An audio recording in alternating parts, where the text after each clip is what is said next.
নদী ভাঙনের খবর জানাতে যুক্ত হচ্ছেন আমাদের সহকর্মীরা। প্রথমে যাব সহকর্মী রবিউল হাসানের কাছে, তিনি আছেন লালমনিরহাটে। রবিউল, নদীর পানি বৃদ্ধি ও নদী ভাঙনের সবশেষ কি তথ্য আছে আপনার কাছে?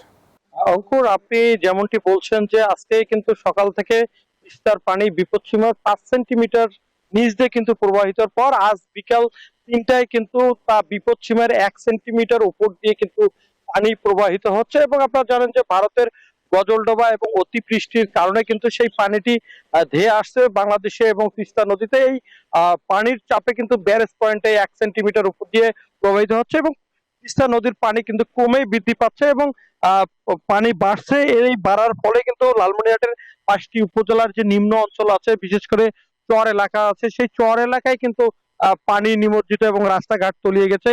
কিছু বাড়িতে কিন্তু পানি ওঠার উপক্রম হয়েছে। যদি বলি যে তিস্তা চরে মানুষের সাথে কথা বলেছি, তারা বলছে যে পানি বৃদ্ধির ফলে ফলে কিন্তু কিছু রাস্তাঘাটে পানি প্রবেশ করায় মানুষের চলাচলে দুর্ভোগ হয়েছে। পাশাপাশি আপনারা জানেন যে বিশেষ করে এই পানি বৃদ্ধির পরে কৃষকদের যে আমনের বীজতলা থেকে শুরু করে পাট ক্ষেত এবং বাদাম ক্ষেত কিন্তু তারা ভেসে গেছে এবং তলিয়ে নষ্ট হয়ে গেছে। এটা কিন্তু কৃষকরা বিপাকে হয়ে পড়ছে। আমরা একজন তিস্তা পাড়ের মানুষের সাথে কথা বলতে চাই, আপনার সাথে কথা বলতে চাই। পানির কি অবস্থা এখন?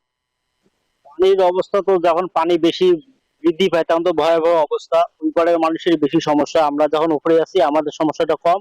ওই পাশে পাড়ের মানুষের অনেক সমস্যা, আসতে যাইতে এবং যে ক্ষেত খামার গুলো আছে পানি উঠলে ডুবিয়ে যায়, নষ্ট হয়ে যায়, অনেক সমস্যা। আপনাকে এই ছিল আমার কাছে সর্বশেষ। আমরা ফিরে যাচ্ছি স্টুডিওতে অঙ্কুরের কাছে। রবিউল, আপনাকে ধন্যবাদ।